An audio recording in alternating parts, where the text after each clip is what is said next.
존경하고 사랑하는 우리 구독자 여러분 반갑습니다. 여러분의 천만 라디오 천회장입니다. 이제 또 마지막 시간, 마지막 방송을 하고 천회장도 꿈나라로 가도록 하겠습니다. 여러분 한 주 동안 고생하셨어요. 뭐 쉰다고 고생하셨죠, 주말에. 날씨가 갑자기 또 추워지는 것 같아요. 또 눈도 올 것 같고 하여튼 비도 올 것 같지만은 눈이 좀 많이 올 것 같습니다. 하여튼 내일 아침에 새벽에 눈길 조심하세요. 운전 조심하시고 일단은 편안하게 주무셨으면 좋겠습니다. 이번 주 증시는 그 미국의 물가 상승 둔화에 대한 그 안도감, 이 안도감과 올해 첫 그 연방공개시장위원회죠, FOMC. 이 FOMC에 대한 그 경계감이 현재 혼재되는 상황이에요. 그렇게 연출이 될 것 같고요. 뚜렷한 시장의 방향성이 없어가지고 이 박스권 속에서 그 테마와 종목 장세가 좀 지속될 거다, 그런 관측이 있습니다. 그러다 보니까 증권가가 제시한 이번 주 코스피의 예상 밴드는 한 2300에서 한 2400 정도, 보는 것 같습니다. 2420 정도 그렇게 보고 있어요.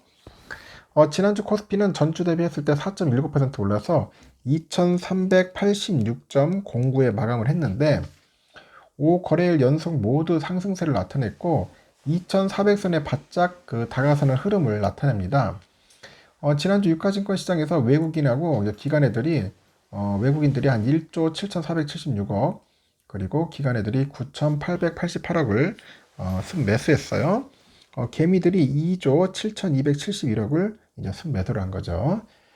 이번 주에는 코스피가 이제 물가 하락 모멘텀하고 미국의 FOMC를 앞둔 불확실성이 엇갈리는 구간이 될 전망입니다. 지난주 후반에 발표된 미국의 그 CPI 상승률이 전월 대비 둔화됐습니다. 그러다 보니까 시장에서는 연준이 금리 인상 사이클을 이 조기에 종료될 것이라는 그런 기대감이 나오고 있더라고요.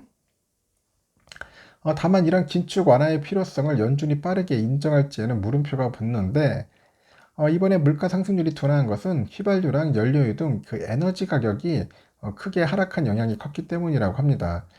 반면에 연준이 관심을 기울이고 있는 서비스 물가 그리고 실질 임금은 전월 대비 상승률이 높아졌습니다.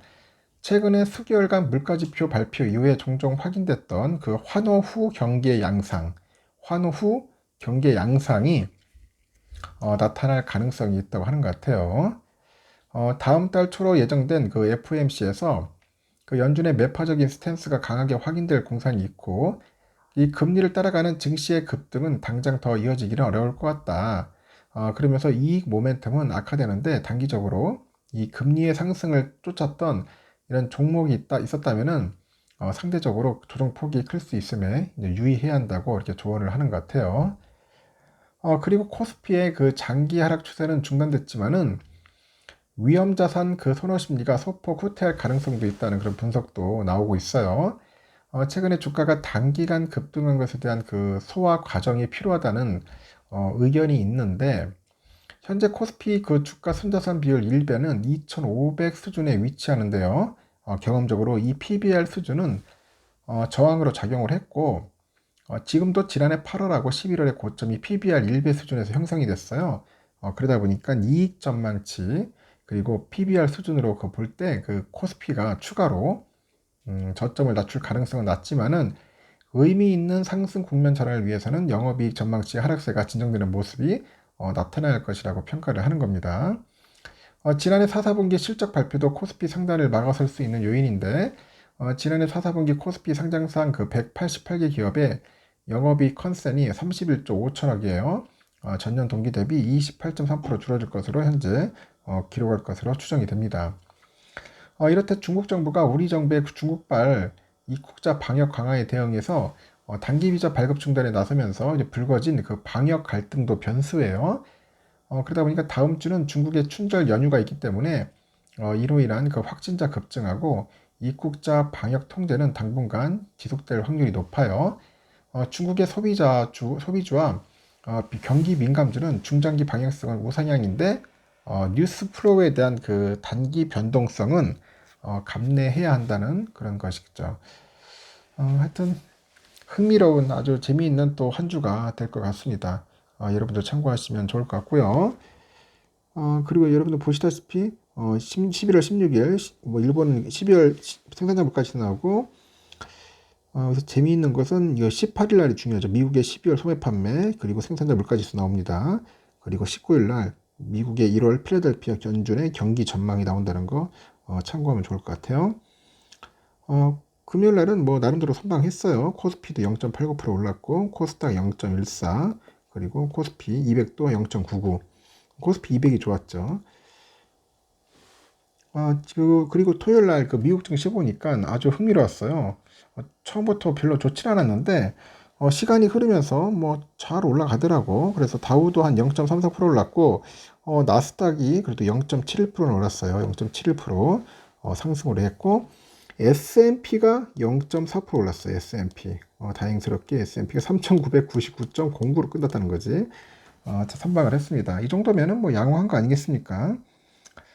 문제는 이제 다음 주도 중요하지. 다음 주도 계속 한번 올라줘야 할 텐데, 어찌 될지는 한번 좀 더 지켜볼 것 같습니다. 필반도 한 0.39% 소폭 올랐어요. 근데 아주 흥미로운 것은 2,800을 터치했다는 거예요. 2,800. 야, 우리 예전에 2,200까지, 2,100까지 떨어졌는데, 이제 2,800입니다. 이제 조만간 좀 오르면 2,900대도 이제 다가서겠죠. 뭐 아무리 뭐 안 좋다 하더라도 올라갑니다. 슬금 조정 받으면서 올라가고 하니까 결국은 인내심 갖고 끈기 갖고 가는 분들이 결국은 나중에 이기게 되어 있어요. 흔들리지 않았으면 좋겠고요. 환율은 보니까 미국 달러 1242원 6원이나 빠졌습니다. 요즘 환율이 거의 완만하게 계속 우하향하고 있습니다. 계속 빠져요, 지금. 달러 일본엔 127.85엔, 소폭 좀 올랐고, 유가도 79.86달러 좀 올랐습니다.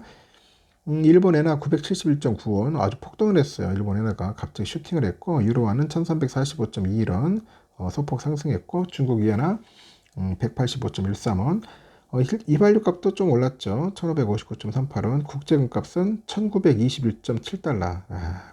지금 금값 계속 오르네요. 벌써 금값 계속 오르고 있고, 국내는 75,977.5원 소폭 빠졌습니다. 참고하시면 되겠고요. 10년물 국채다 보니까 3.498이야. 3.498. 3.5대가 엊그제 같았는데 그래도 많이 빠졌습니다. 3.4대에서 왔다 갔다 할 것 같고요.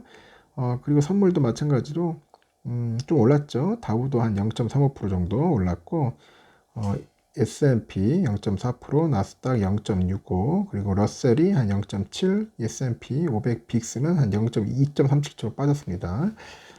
그래도 나스닥하고 S&P가 좀 올라졌다는데 의미를 둡니다. 우리의 삼성전자 시들시들 했는데 그래도 나름대로 선방을 했고 6만 전자에서 이제 탈피를 해야 하지 않겠냐. 아직까지도 이게 완연한 지금 보면은 하향세 흐름인데 지금 이제 횡보하는 거야. 지금은 횡보합니다. 조만간 이제 6만 전자 돌파해가지고 6만 한 2천 원 선까지 깨줘야 돼. 6만 2천 원 선을 깨주면은 좀 좋을 것 같은데 내일은 좀 소폭 오르지 않겠어요? 소폭 상승을 봅니다. 한 6만 천 원대에서 6만 2천 원 선에서 놀 것 같습니다. 이 정도에서 왔다 갔다 할 것 같아요. 우선주도 마찬가지로 5만 5천 원까지 딱 터치를 했어요. 지금 박스권에서 놀고 있겠지만은 갈 길이 멀어. 지금 5만 8천 원 선을 돌파해주면은 좀 의미 있는 상승인데 내일은 5만 5천 원에서 5만 6천 원 사이 여기서 놀 것 같아요. 노는데 많이 오르면 한 1% 대회 정도 예상을 합니다. 제 예상은 여러분들 어떻게 생각할지 모르겠어요. 예전 7만 원대가 참 그립죠. 7만 원대 참 8만 원대도 갔었는데 7만 원대가 그립습니다. 언젠간 가겠죠. 언젠간 가겠지. 응? 그게 언제냐 정확하게 시기를 맞출 수는 없겠지만은 시간이 흐르다 보면은 예전의 가격으로 다시 돌아갑니다. 돌아가니까 좀만 참고 견뎌냅시다. 이렇게 힘든 시기를 겪어보는 것도 도움이 될 거예요. 도움 될 겁니다. 뭐 겪고 싶진 않겠지. 괴로우니까. 근데 장기 투자하거나 투자를 오래 하실 분들은 이런 어려운 장을 한번 이겨내는 보면 다음 앞으로의 미래는 그렇게 특별하게 겁나고 할 거 없을 거야. 그게 밑거름이 되기 때문에 하여튼 여러분 힘내시고요. 용기를 잃지 않았으면 좋겠어요. 천혜장도 2년 동안 떠들었어요. 2년 동안. 저도 참 어떨 땐 지치고 힘들고 막 쓰러지고 싶을 때도 있었어요. 하지만은 여러분들 보고 제 자신을 돌아다보면은 그럴 수 없다는 생각으로 이 꽉 물고 왔기 때문에 절대 쓰러지지 않도록 했으면 좋겠어요. 그렇다고 해서 여러분들 막 계속 사라는 것도 아니야. 안 사도 돼요. 좀 관망해도 괜찮으니까 그냥 멘탈 관리 잘하고 버텼으면 좋겠어요. 그리고 원하는 목표가 오면은 그때 가서 과감하게 매도하고 떠나셔도 됩니다. 알겠죠? 절대 그게 나쁜 게 아닙니다. 여기까지 하고 여러분 편히 쉬시고 내일 아침 새벽에 또 뵙도록 하겠습니다. 여러분 한 주 동안 고생하셨습니다.